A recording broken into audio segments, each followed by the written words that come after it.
everyone, I'm Jackie Max. Welcome here sa akin Targa today. Mensahe po para sa month of May para sa mga Aries, Leo, Sagittarius. Ito'y pawang gabay lamang po ito na sa taas ng ating pagtiwala sa ating Panginoon at be minded po sa aking mga readings. Pwede po ma-resonate sa mga questions guys. Kung hindi po ma-resonate sa mga fire signs, move na lang po at ibigay natin sa iba at kunin na po akma ng sitwasyon kung ano po nakarelate sa inyo po.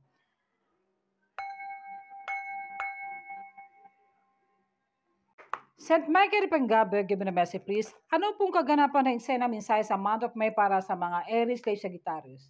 Holy Spirit, God, Summer, Venus, give me a message please. Okay, unahan natin si Aries. The Palace of Coins, wow, there's a positive financial coming towards you guys. May darating ko na pera na hindi ito naasahan po dito, bonus, pension, o pwede ba ito magbayad ng utang, meron kang makakuha ng benefits, pwede ito sa asawa mo, o pwede ito pag-increase ng sahod. The Six of Cups, may paparating ito ng soulmate connection. Pwede ito past person coming towards you. May past life na nangyari ito o may naalala ka ng mga memories. Pwede ito sa past person mo guys. O darating ito ng soulmate connection mo. Pwede ito coming o nangyari na o mangyayari pa lang.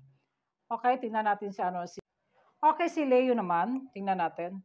Empress, there's a coming abundance for to blessing, opportunity, successful. Po dito guys na paglalago sa negosyo, maganda yung takbo sa career mo, o meron ka paghinayang noon. Meron mga opportunity, may pagsisimula. Po dito some family members, pwede ikaw ito na babae na Leo, na magkakaroon ng buntis, o pwede ito some family members na may mga anak, o may pagbubuntis. There's a blessing, it's time to take action daw. Four of Cups, discontentment, parang hindi ka makontento sa sitwasyon mo. O po dito, LDR relationship, namimiss yung person mo na sa ibang bansa. Po dito, vice versa, guys.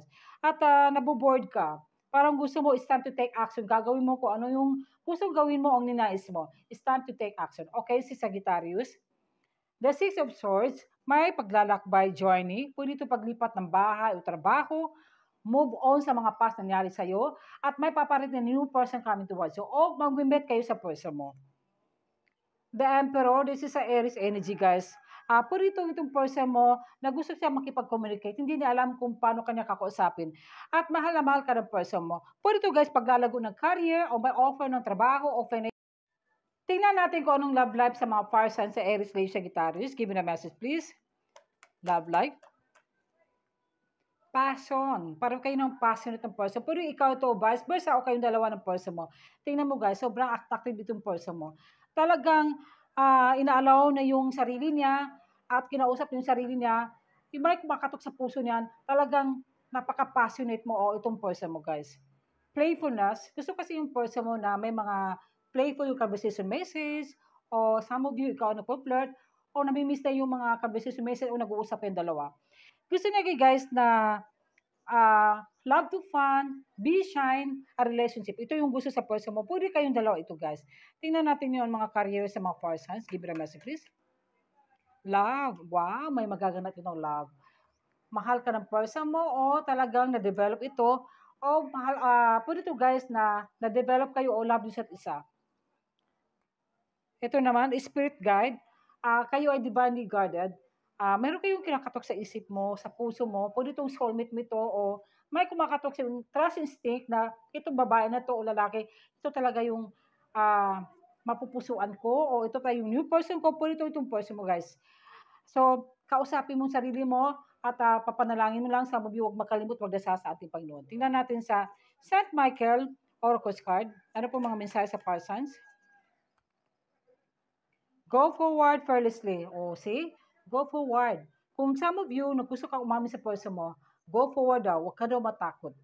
Pagpatuloy mo yan. Sabihin mo sa kanya kung ano naramdaman mo sa kanya. Okay, sa pangalawa naman, ask Archangel Michael to help you with this situation. So, magiging ka na gabay ng ating St. Michael prayers na kailangan ay lakasan mong loob mo. Fearless ka daw. Huwag ka daw matakot. Sabihin mo sa kanya itong person mo kung anong naramdaman mo sa kanya. O pwede ito sa career, pwede ito sa negosyo, pwede ito sa love life. Tingnan natin kung another oracle card. Door to personal healing and happiness. Wow! May pag-healing talaga ito, guys. There's a happiness situation. So, magandang kaganapan ito sa career mo, sa income, sa trabaho, lalo na sa love life. Pwede itong person mo, guys. Tingnan mo. Once i-open mo sa kanya, talagang sigurado at mahal ka rin ng person mo. The Sun, okay, brilliant and happiness. Yes, lahat ng hinihingi mo matutupad yan. Ano ang hinihingi mo, yung pagdasal sa ating Panginoon, sabihin mo sa Kanya at ipaglaban mo kung ano ramdaman mo. Kung ito ay para sa love. Sa career din, kailangan ay mag-ingat sa iyong kalusugan. Focus ka sa career, lalo na sa financial, positive yung mga financial mo this month of May. Huwag ka na matakot. Kung gusto mo siyang tulungan, tulungan mo. Be a sign. Tingnan mo. So, there's a brilliant joy and happiness. Thank you po. Bye.